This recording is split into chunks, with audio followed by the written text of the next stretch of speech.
Halo guys, Tapi di sini dan ini adalah Samsung Galaxy Note 10 Plus, HP terbaru dan tentu aja yang terbaik dari Samsung. Namanya juga HP flagship dan harganya juga yang paling tinggi. 16,5 juta buat varian memori internal 256 GB sama 19 juta buat varian memori internal 512 GB. Dunia HP ini lucu juga ya, HP-HP yang kelasnya menengah kayak 3-4 jutaan gitu, lomba-lomba buat ngasih harga semurah mungkin.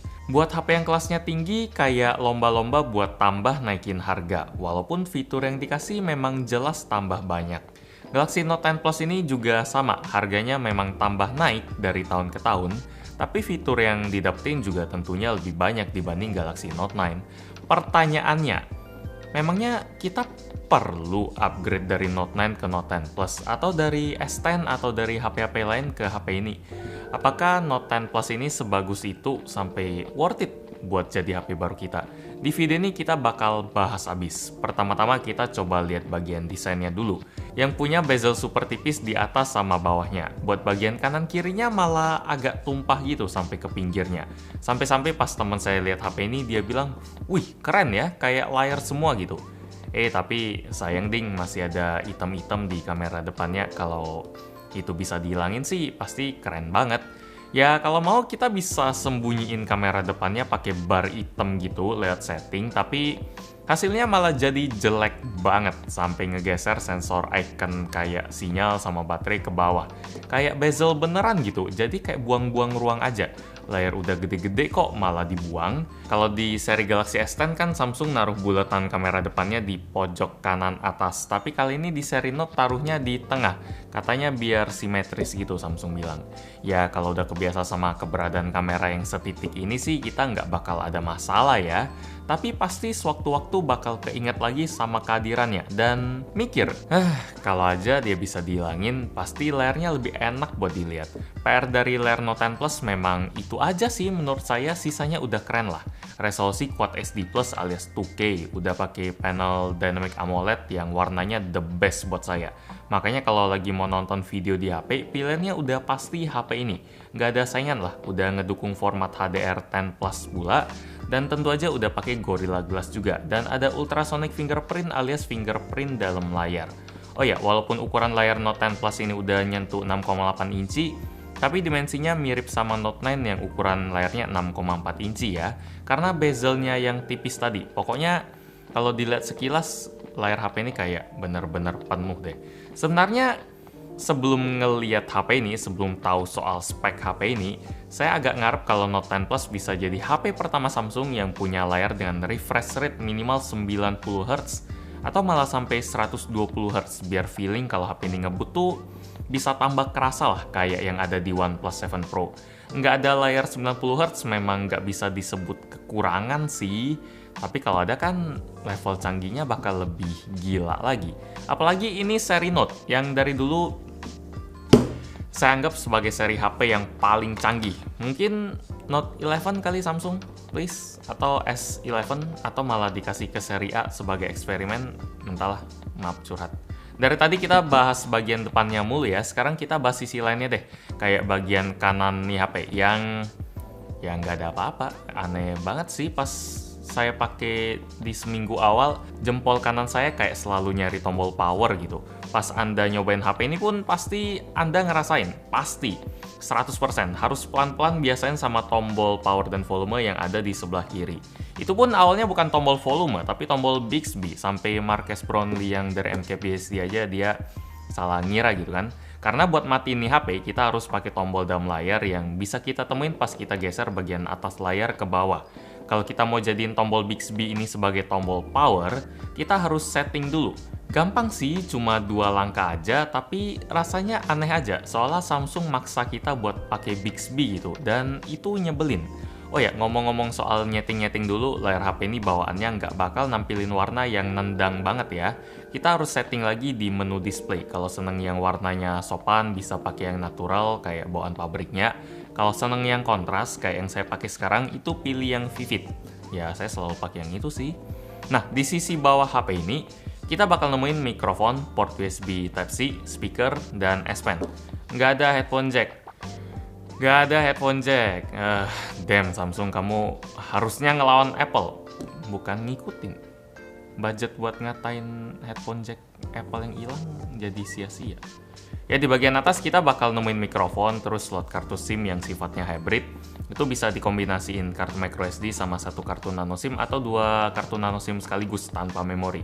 Dan ada satu lubang lagi yang waktu itu saya nggak tahu apaan, tapi sekarang udah tahu. Ini fungsinya jadi speaker kedua biar bisa efeknya stereo. Sementara di bagian belakang, saya suka banget sih sama desain kayak gini karena bentuknya itu loh, kotak, kaku, dan sudutnya lebih tajam daripada seri Note kemarin.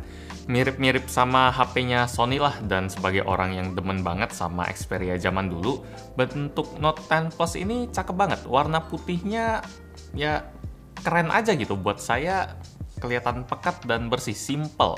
Secara desain, Samsung Galaxy Note 10 Plus ini bisa dilihat dari dua sisi lah ya. Apakah kita mau ngelihat yang positif, kayak layar yang lebih gede, lebih cakep juga, terus warnanya asik banget buat dilihat, bezelnya lebih tipis, bentuk bodinya tegas, keren, ada S Pen, atau mau lihat yang negatif-negatif kayak nggak ada headphone jack, posisi tombol yang aneh, poni di depan layarnya. Kalau saya sih lebih kerasa positifnya 80% dan negatif 20%. Positif, tapi kadang sayang aja, kok gini, kenapa nggak gitu, kayak soal baterai sih, Samsung udah berhasil naikin kapasitas baterai si Note 10 Plus ini ke 4300 mAh. Kalau Note 9 kan dia 4000 mAh. Dan dia malah bisa dibuat lebih tipis 1 mm dibanding Note 9. Baterai lebih gede, tapi bentuk lebih tipis. Itu hebat sih. Saya seneng, tapi mikir juga, gimana kalau bodinya nggak ditipisin, tapi baterainya digedein jadi 5000 mAh gitu. Soalnya pas makin nih HP selama 2 minggu, ada mungkin setengahnya ya, kayak 7 hari gitu, baterainya habis sebelum hari saya kelar. Kayak pas jam 7 malam udah habis duluan dan harus dicas lagi. Mungkin karena ada faktor pemakaian saya yang agak berat juga ya, tapi kan Galaxy Note memang dirancang buat orang yang produktif, yang kerjanya butuh HP banget. Untung durasi ngecasnya cepet. Kalau pakai charger bawaan yang 25 watt, itu setengah jam udah keisi 52%, sejam keisi 88%, dan kalau mau penuh butuh waktu 80 menit dari 0%. Itu kenceng banget sih. Nggak banget sih, itu kenceng aja. Ya lumayan kenceng lah buat baterai 4300 mAh. Apalagi kalau kita pakai charger yang 45 watt, yang sayangnya bakal dijual kepisah. Samsung bener-bener udah kayak Apple yang jual charger kencengnya itu kepisah. Huawei sama Oppo aja yang ngecasnya udah kenceng banget, udah masukin chargernya ke paket penjualan. Ini malah dijual terpisah kayak Hot Wheels gitu. Nah, sekarang kita masuk ke soal kamera yang saya mau curhat juga. Speknya belum ya? Oh ya, speknya dulu deh daripada kamera. Samsung Galaxy Note 10 Plus pakai chipset Exynos 9825, RAM 12GB. Bener-bener dah, RAM-nya 12GB. Memori internal 256 atau 512GB, kamera belakang ada 3, 12 megapiksel kamera utama, 12 megapiksel kamera telefoto, dan 16 megapiksel kamera depannya 10 megapiksel, baterai 4300 mAh, dan sistem operasinya Android 9 Pie dengan kustomisasi ke One UI. Buat performanya nggak usah banyak dibahas lah ya selama pakai HP ini. Nggak ada keluhan sama sekali. Skip, lanjut ke curhat soal kamera tadi. Nah, saya kan tadi udah cerita kalau saya ngarepin layar 90Hz dari Samsung Galaxy Note 10 Plus. Soalnya seri Note gitu loh. Terus ada satu lagi yang sebenarnya saya harapin dari Note 10 Plus ini juga. Semoga kameranya berkembang jauh. Soalnya Huawei kayak udah berkembang banget gitu. Ukuran sensor tambah lama tambah gede. Sementara Samsung dari zaman S7 atau S8 gitu masih sama-sama aja. Terus Huawei udah bisa zoom 5 kali optical juga, Samsung malah baru nambah lensa. Jadi pas Samsung cuma kenalin fitur-fitur pendukung kayak Air Action yang bikin kita bisa ngontrol kamera pakai S Pen dari jauh, terus bisa konekin Note kita ke komputer dan fungsinya lebih banyak lewat Samsung DeX, atau kita bisa pakai fitur video live focus, saya ya ngerti sih tapi nggak terlalu terkesan, lebih mikir kapan nih kameranya, kapan dijelasin, jangan-jangan cuma pencet-pencetan S Pen doang. Dan pas tahu ternyata kameranya nggak dapetin update hardware, saya kecewa sih. Kayaknya tetap bakal pakai Huawei P30 Pro lagi nih buat daily driver, karena kameranya the best lah, dan kamera itu penting banget buat saya. Kemarin mikirnya gitu, saya pun coba iseng-iseng kasih follower saya blind test lewat IG Story. Lebih milih hasil fotonya Samsung Galaxy Note 10 Plus atau Huawei P30 Pro, tanpa mereka tahu dulu kamera apa buat foto apa. Note 10 Plus itu nomor 1 dan P30 Pro itu nomor 2 ya pilihannya. Hasilnya lumayan sesuai perkiraan sih, buat kondisi cahaya cukup, Note 10 Plus menang karena post processing Samsung memang buat saya lebih cakep. Sementara kalau kondisi cahaya kurang, P30 Pro yang menang karena kemampuan low light-nya memang gila lah. Tapi yang menariknya sih, yang bisa dilihat dari sisi lain itu bukan siapa yang menang, tapi seberapa jauh menangnya. Ternyata hasil kamera Note 10 Plus walaupun kalahnya nggak jauh di low light, malah masih banyak juga yang seneng sama low light-nya Note 10 Plus.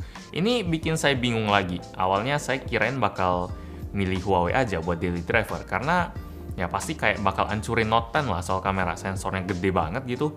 Ternyata menurut follower nggak sejauh itu. Kualitas kamera Samsung Galaxy Note 10 Plus walaupun hardware-nya nggak ningkat jauh, tapi tetap aja kita harus ingat kualitasnya memang tinggi.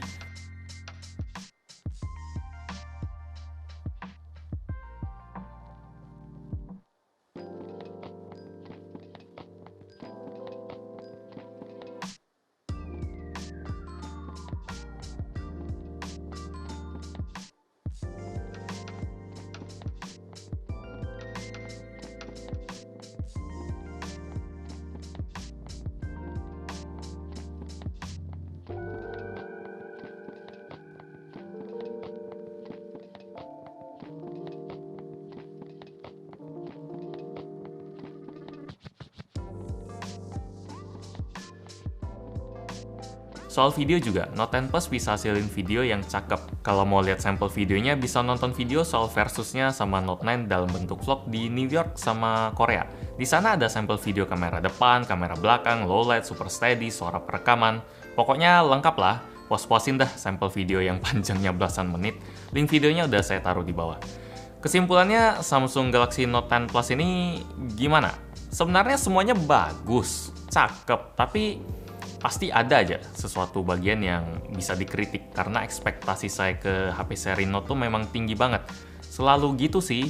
Dari dulu pikiran saya kayak udah ngedewain seri Note lah sejak Note 4, Note 4. Kayak kalau mau nyari HP Android terbaik itu cari HP Samsung Galaxy seri Note. Makanya pas Samsung Note 10 Plus nih kayak ada yang kurang, mulai dari desainnya, kok nggak ada headphone jack, kok tombolnya gitu, layarnya kok ada tompel, baterainya kok nggak 5000 mAh, kameranya kok nggak gede sensornya. Saya kayak nggak nerima gitu sih. Cuma pas udah dipakai selama 2 minggu lebih, saya jadi nyadar kalau saya ya nggak boleh ngeluh doang sih kerjaannya, namanya review harus seimbang kan dan sesuai pemakaian, bukan cuma ngeliat spek doang. Kalau udah dipakai, ini adalah HP yang bagus banget. Desainnya the best buat HP Samsung, layarnya the best dari semua HP yang udah pernah saya coba, performanya udah pasti nggak tanggung-tanggung, RAM aja 12GB, nggak tahu dipakai buat apa, baterainya udah berkembang banget, memang bukan the best sih, dan kamera udah pakai 3 lensa, dan walaupun bukan the best juga. Jangan lupain juga soal fitur S Pen yang nggak bisa ditemuin di HP lain, yang buat sebagian orang, buat HP kayak gimana pun nggak bisa digantiin. Jangan lupa juga soal One UI dari Samsung yang simple banget, enak dilihat dan dipakai. Terus layanan Samsung kayak Samsung Pay yang udah kerja sama bareng Dana, dan kayaknya bakal nambah lagi sih, saya tebak itu GoPay.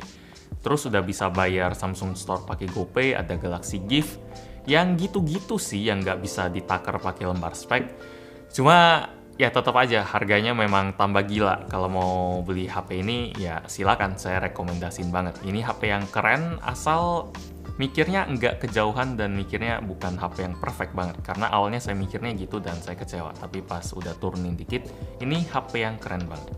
Demikian review gadgetin untuk Samsung Galaxy Note 10 Plus. Like kalau Anda suka dengan video ini, dislike kalau nggak suka, dan kita ketemu lagi di video selanjutnya. Yuk. Panjang reviewnya. Sampai nggak tahu mau ngapa lagi. Bentuk Note 10 Plus ini cakep banget. Banget.